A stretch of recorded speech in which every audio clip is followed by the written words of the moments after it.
All right, welcome back to the deep dive. We're grabbing the stack of notes and excerpts today. We're going to tackle a subject that, let's be honest, might not immediately sound like the most thrilling topic out there. You mean church planting among unreached peoples? Yeah. Yeah, I get it. On the surface, maybe not an action movie title. Exactly. But according to these sources we're diving into, and they really hone in on this concept they call apostleship, well, this subject is described in pretty dramatic terms. It really is. One source flat out calls it the great neglected subject. Which, I guess, sets our mission for today, right? To unpack why it's described that way, why it's seen as neglected, and understand its surprising significance based on this material. We want to pull out those key insights and maybe some unexpected facts. So let's jump in. Yeah, let's do it. Let's maybe start with the big picture that these sources paint. They make a pretty bold claim right off the bat. Human history isn't just, random stuff happening. Okay. It's actually moving toward a specific, and they say, riveting end. And they anchor that, I see here in Matthew 24:114, that verse. This gospel of the kingdom shall be preached in the whole world as a testimony to all the nations, and then the end will come. Exactly.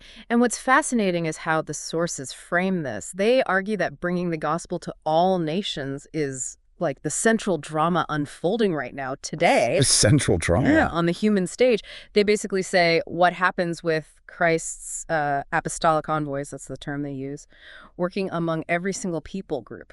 Well, that's the great story. And it actually affects everyone's destiny, even if most people aren't, aware of it. Okay, wow. So from that perspective, what's the only thing, according to these sources anyway, that's standing between us and that end of history they talk about? It boils down to reaping a harvest among the remaining people groups where the gospel hasn't really taken root yet. A harvest? Yeah, and specifically that harvest happens, the sources say, by establishing healthy indigenous churches within those groups, not just, getting a few converts, but planting actual local faith communities. Okay, so this leads to a really striking conclusion in the material we have here.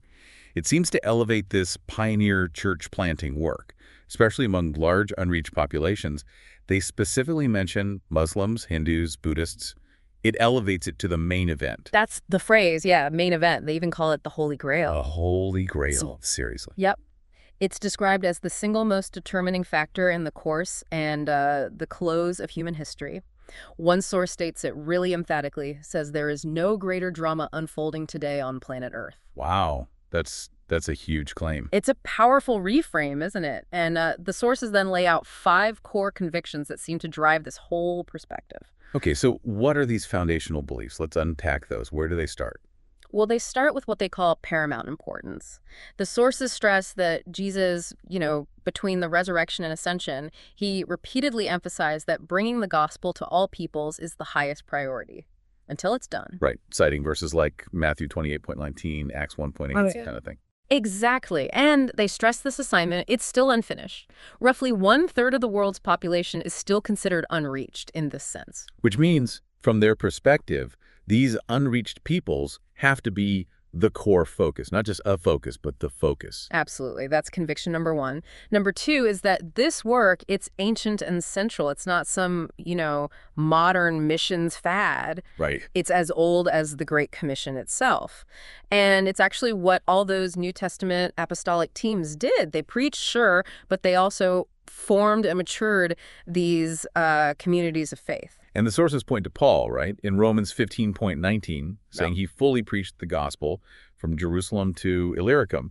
The argument being he could only say that because he planted churches, communities that would carry on the work. Precisely, which leads right into the third conviction. Yeah. This whole thing is fundamentally a team effort, just like the New Testament examples. Not a solo gig. Definitely not. Apostolic works, they say, were always joint efforts. Even small teams are crucial. And importantly, the sources make sure to include people back home, right? The senders through prayer, financial support, logistics, whatever. They're seen as part of the broader team, too. That's key, yeah. The fourth conviction tackles potential discouragement. Basically, the idea that the harvest will come, even in places that seem impossible, totally resistant. So pushing back against the idea that some parts of humanity are just impenetrable. Exactly. They challenge that unbelief. They point to Revelation 5.9, the vision of heaven with people from every tribe and tongue and people and nation. So the conclusion is, while it looks humanly impossible, reaping this harvest is actually not only possible but certain through God's power. So working among resistant peoples isn't futile. It's pursuing the seemingly impossible because these fields are white unto harvest. Okay. And the fifth conviction? It emphasizes the Bible as the primary teacher. The Word of God is the main guide for how this work should be done. Of course, 2,000 years of experience and, missiology, that all provides helpful context. But the Bible first. Right. The sources really contend the Bible speaks directly to the complex questions these cross-cultural workers are facing today, right now. Okay, so we've been using this term unreached peoples. Let's nail down the source's definition. Who exactly are they talking about? According to this material, nearly all of today's unreached peoples fall into a few major categories: Hindu, Muslim, Buddhist, or other Chinese religions, and then tribal or animist groups. And how do they define pioneer work in this specific context? They draw on Romans 15.20, defining it as going where Christ is not already named. But the sources put a real emphasis on working among those who are unresponsive or resistant, even actively hostile. Places where the gospel message has effectively been blocked for centuries. Wow. That sounds incredibly difficult. Oh, it is. The sources don't shy away from that. They describe unique struggles, real sacrifices, persecution for new believers, huge obstacles just to gather together, and deep hardship for the workers themselves, laying down their lives, often figuratively, but sometimes literally. And they give specific examples like the Fool in West Africa. Right. The Fulbe, the Yadava caste in India, the Khmer in Cambodia, and thousands of others in between. They also make a point, though, that sometimes people groups are unreached simply because of neglect, not necessarily resistance. Yeah, that's true, just overlooked by the broader Christian world. And the author mentions their own experience is heavily weighted toward Muslim context, so a lot of examples come from there, but they're clear the principles apply just as much to working among Hindu, Buddhist, and animist peoples. Gotcha.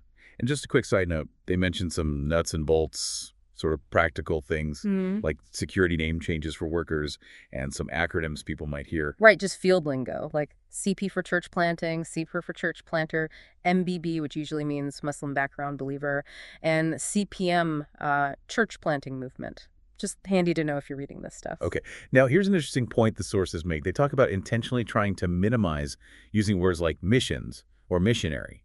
Why do they do that? Well, they explain that while those words mean good things to us or people in the church in many parts of the world, unfortunately, they carry a lot of negative baggage, negative connotations among the very people workers are trying to reach. So it's kind of a strategic communication thing, Yeah. trying to avoid reinforcing negative stereotypes or historical baggage like colonialism. Precisely. To avoid any misconception that this is about, cultural or religious domination, or that becoming a follower of Christ is just joining some kind of global religious contest. So what is the goal then, as presented here?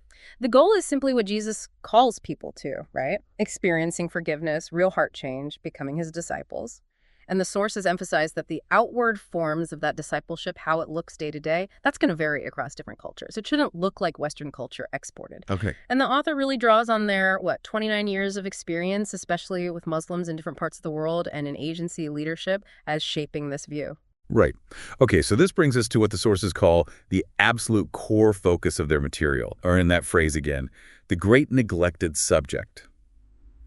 Apostleship. Why do they say it's been neglected? Well, the sources argue it's often been kind of sidestepped, avoided in theological training, even just in general church talk. And the main reason they give is that the term apostle, it can feel, loaded, maybe arrogant, or even delusional, like you're trying to be one of the original 12, the big shots from the New Testament. Yeah, I can see how people might feel that way. But the sources really push back on that, don't they? They push back hard. They assert that the ministry of apostles, maybe distinguishing the role from the title, is at the very core of the Great Commission and also central to the current work of bringing the good news to those who've never heard. And because it was so fundamental to how the gospel spread initially in the New Testament, the sources make this really strong claim. They say the calling, gifting, and nature of apostleship today is more vital to us than even concerns such as cultural anthropology, methodology, and missiology. I know, that's a huge statement, isn't it? It really prioritizes this gifting. And they double down, stating flatly, without apostolic ministry, the gospel does not break new ground. With regard to pioneer work, apostleship is everything. Wow. This, they argue, is the key. It's why the impossible is actually possible in this kind of incredibly challenging work. Okay, so let's unpack that a bit more. How do the sources understand apostleship in the New Testament? And then how does that translate to today? They talk about two main categories of apostles back then. That's right, yeah. They draw from an appendix in one of the sources. You had the 12, Yeah. Jesus' inner circle. They had a unique foundational role, special authority. No question about that. Okay. But the sources argue there was also this broader category of apostles, basically, pioneer workers involved in gospel expansion. And they argue that these two groups weren't fundamentally different in their role or function when it came to spreading the gospel to new places. And the clearest mandate for this expansion, they see it in Acts 1.8, right? To be witnesses to the remotest part of the earth. Exactly. And according to these sources, that mandate was fulfilled by both groups. They list several key non-12 figures who are referred to or function as apostles in the New Testament. People like Paul, obviously. Who they call kind of a bridge figure. Yeah, exactly. But also Barnabas, Silas, Timothy, Apollos, James, Jesus' brother, and others too. Well, So when they use the term apostle or apostleship, primarily for this second, broader category, right. what exactly do they mean? How are they defining it functionally?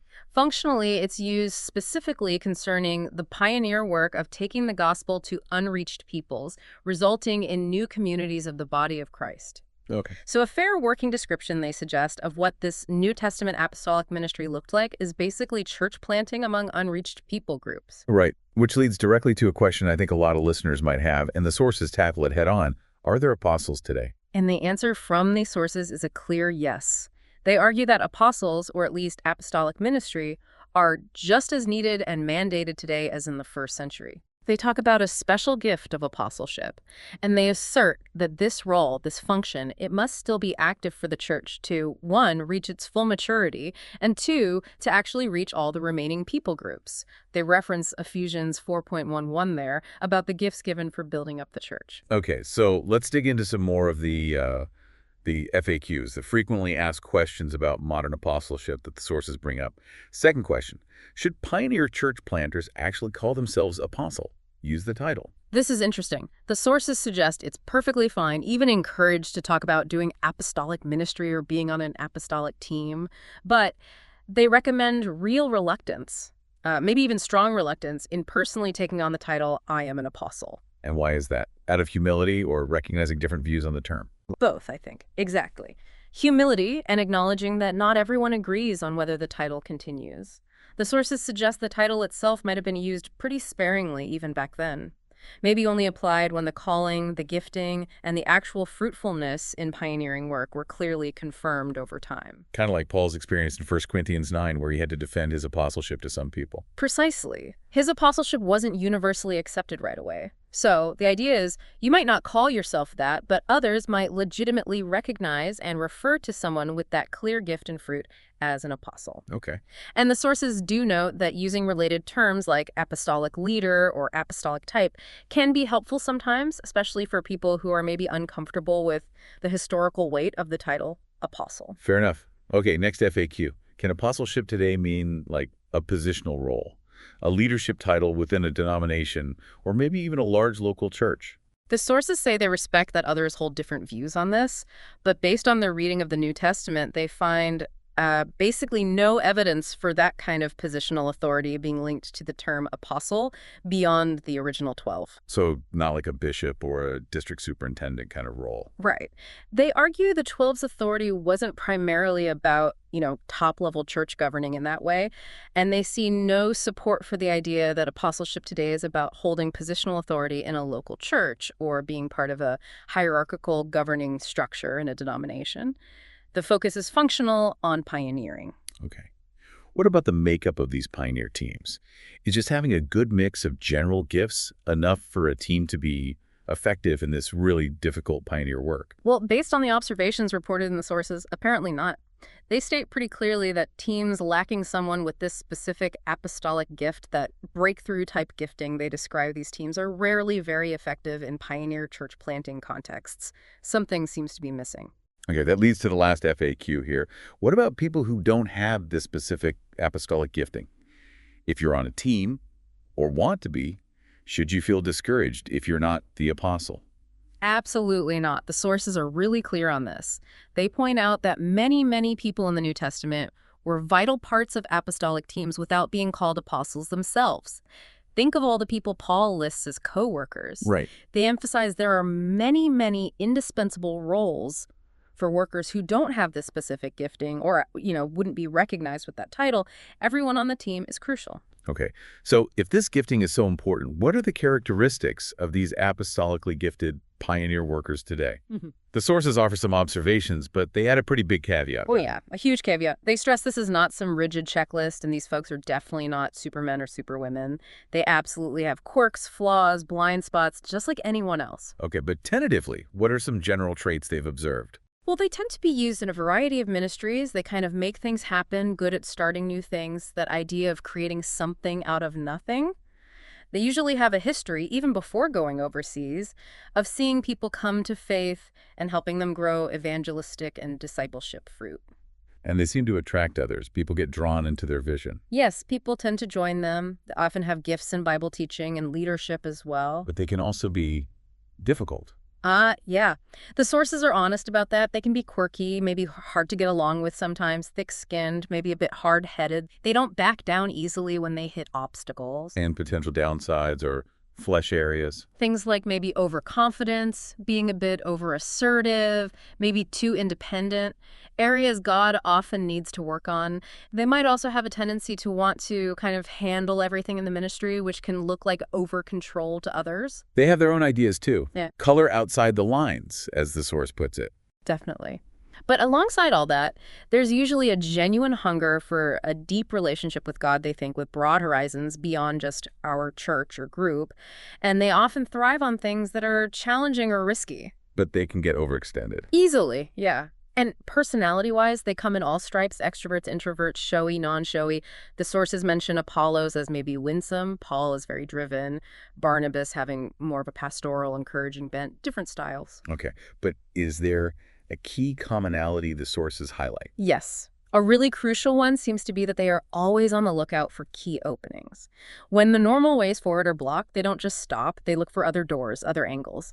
And when unique opportunities pop up, maybe unexpectedly, they jump on them. They're opportunistic in the best sense. And the sources give some real-world examples of this jumping on openings, right? Like that story of Bruce and his family. Yeah, that's a powerful one. Praying for years to reach the Kurds in northern Iraq, a totally closed place. And then suddenly, unexpectedly, Saddam Hussein invades Kuwait, the first Gulf War happens, and afterwards, this no-fly zone is created above the 36th parallel. Opening a door. Exactly. A door for NGOs to come in and help the Kurds who had fled to the mountains.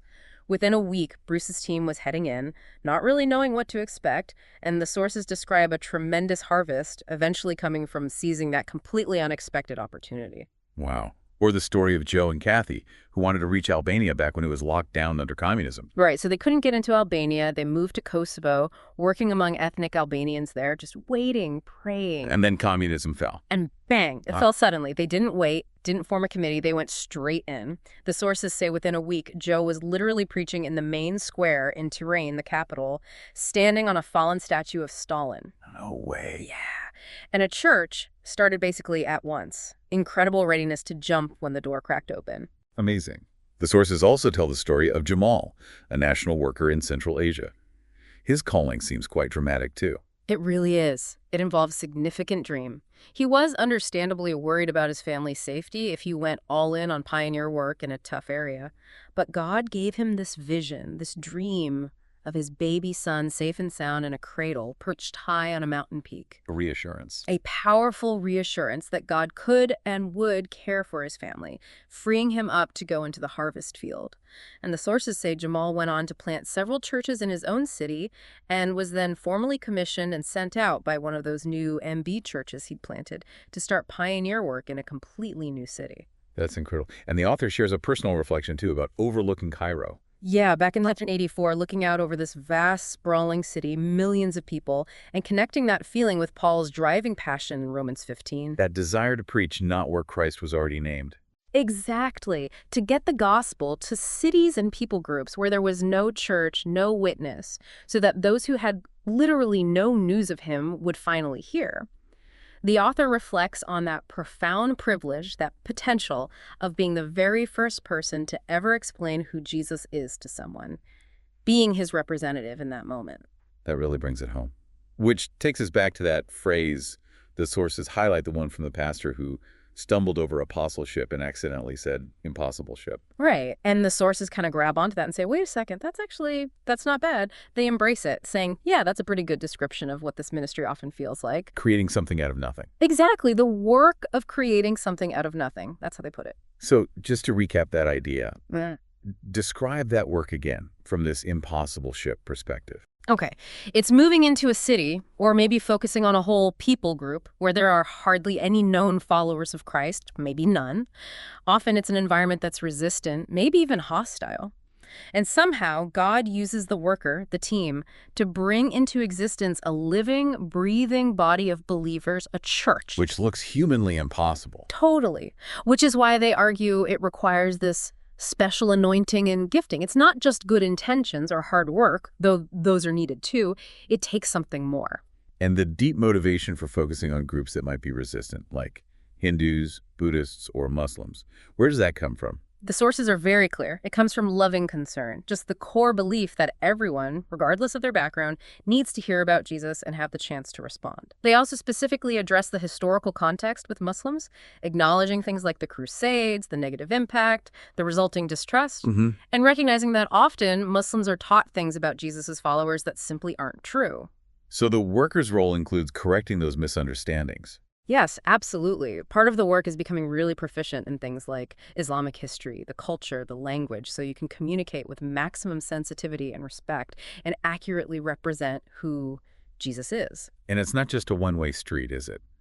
The sources mention things pioneer workers learned from Muslims. Definitely. They highlight things like how seriously Muslims often take the spiritual world, their openness sometimes to discussing religious things, a high respect for God's power, the value placed on community and loyalty, hospitality. These are qualities that expatriate workers often come to really value and appreciate. This all seems to feed into what the sources describe as the apostolic heart. What does that look like? It's described as this deep internal yearning, a desire to go where others aren't going, or maybe feel they can't go, to engage people who genuinely haven't heard the gospel, and to do this often without a lot of external support or fanfare, maybe facing frustration, obscurity. Like Paul turning his back on Rome initially. Exactly. Choosing instead to focus on regions and cities that didn't have vital churches yet, that's the heart. And they include that really intense quote from C.T. Studd. Oh, the rescue shop quote. Right. Some wish to live within the sound of church or chapel bell. I want to run a rescue shop within a yard of hell. It captures that raw pioneering spirit, that willingness to go to the absolute hardest places, which is central to this material. Okay, let's circle back to the crucial role of teams, because the sources really hammer this point home as a practical application. Yeah, they absolutely do. The takeaway is apostles need fellow workers. They need teammates. And conversely, these teams, these fellow workers, they need apostles, or at least that apostolic gifting present.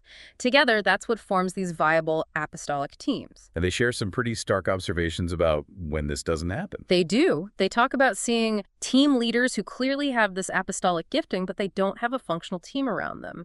And often the result is very little lasting fruit, sometimes for years. And the flip side. The reverse observation, as they call it. You can have good-sized teams full of mature, experienced, godly people, great servants. But if there's no one on the team with that specific gift of apostleship, that breakthrough ability, then often nothing seems to happen year after year, despite all the effort and prayer. It's like the team is spinning its wheels in terms of actually planting a church that takes root. Now, they acknowledge it could just be really hard soil. Or maybe it's not God's timing yet. Right. They definitely acknowledge those possibilities, but they also raise the strong probability based on observation that sometimes the missing ingredient is that lack of the specific breakthrough gifting needed to pioneer in that context. And if that's the case, what are the potential solutions they suggest? Well, sensitive ones, obviously, but maybe finding a new leader with proven apostolic gifting to join and lead the team. Or sometimes, perhaps, teams prayerfully considering breaking up and having members join other, more effective apostolic teams where their gifts can be better utilized. It really underscores how vital they see that specific gifting for this specific task. Okay.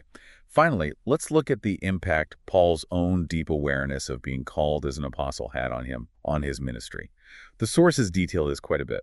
Yeah, they really do. First, just knowing his ministry wasn't his own bright idea, right? It was God's initiative. That meant it came with God's authority. He wasn't shy about reminding the churches carefully that God was communicating through him. Okay, that's one impact. What else? Second, this deep conviction, it basically eliminated any shrinking back. Ministry wasn't just a job or a preference, it was a compulsion, a stewardship. He felt entrusted with it. That's where you get his famous line, "Woe is me if I do not preach the gospel." A sense of divine obligation. Exactly. And third, flowing from that, it meant he didn't hold his own life as particularly precious. His driving goal, his consuming passion was simply to finish my course and the ministry which I received from the Lord Jesus, as he says in Acts 20:24. Nothing else mattered as much. And the sources share that anecdote about a modern team leader. Yeah, someone deeply impacted by reflecting on Paul's sense of calling, praying constantly for grace just to be faithful, consciously choosing to die to his own ambitions or comfort, and apparently sometimes, very carefully and humbly, invoking a sense of God's authority when needed, believing God was speaking through him with eternal weightiness. It really underlines the seriousness and the weight of that calling, both for Paul and potentially for those gifted similarly today, as described in these sources. Absolutely. Which brings us kind of full circle, back to the sheer scale of the challenge today. Yeah, the numbers are sobering. According to these sources, we're still talking about roughly 2 billion people, 2 billion, who are effectively beyond the reach of any existing church in their own people group, their own language. Meaning they have no news of him. They have not heard. Still. Yeah. And the sources conclude pretty starkly that they never will until pioneer gospel ambassadors do whatever it takes to bring the gospel to them and plant churches. And they list the groups again. Right. Specifically mentioning Hindus, Muslims, Buddhists, Taoists, secular communists, countless other unreached groups. And this section wraps up with a really direct quote that seems to capture the essence of the source's perspective. This is why we do what we do. This is our vision. This is our apostolic calling. So, yeah, in this deep dive today, we've really explored what these sources describe as, well, nothing less than the central drama of human history, this task of bringing the gospel to every single nation on earth. We've looked at the specific nature of this pioneer work, often dangerous, often obscure, among the billions who still haven't heard. And we've really dug into this vital, and according to these sources, often critically neglected role of apostolic ministry, apostolic gifting, in actually making that happen, in breaking new ground. We've seen how the sources frame this whole thing as a humanly impossible task, hence impossible ship, maybe yet one they present as certain to be accomplished through God's power. Carried out by these specific apostolic teams, individuals with a very particular kind of heart and calling. Yeah, we've tried to unpack some of those specific definitions, the motivations, the characteristics, even some real-world stories pulled directly from the source material we looked at. So as you, our listener, reflect on all this, here's maybe a final thought sparked by this source material just for you to consider. If this idea is true, if bringing the gospel to every single nation is the central drama of history, and if it requires overcoming human impossibility with divine possibility through this kind of apostolic work, well, what might that mean for how you view the challenges, maybe the impossibilities that you face in your own life, your community, your work? What might impossible ship look like right where you are? Thanks for joining us for this deep dive into the source material today.